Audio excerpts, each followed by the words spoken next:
আজ আমার এক ইচ্ছে পূরণের গল্প আপনাদের সাথে ভাগ করে নিতে এলাম। নমস্কার, আমি দেবলীনা। আশা করছি আপনারা সকলেই খুব ভালো আছেন। প্রথমেই যে ছাতাটা আপনারা দেখলেন, বেশ কিছুদিন আগে আমি একজনের জন্য বানিয়েছিলাম। সুচ সুতোর পরিবর্তে তুলির টানে কাঁথা স্টিচের কাজ আর পদ্ধতি দুটোই আমার মন কেড়েছিল।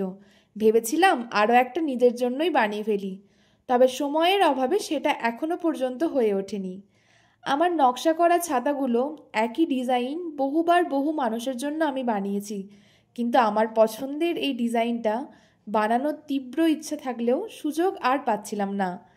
একদিন হঠাৎই পশ্চিম মেদিনীপুর থেকে সুস্মিদি একই ডিজাইনের ছাতার জন্য অর্ডার করে বসলেন।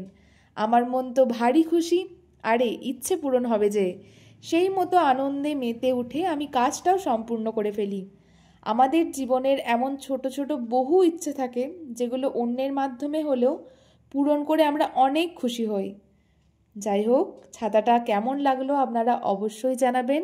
সকলে ভালো থাকবেন, সুস্থ থাকবেন। দেখা হবে পরবর্তী কোনো ভিডিওতে।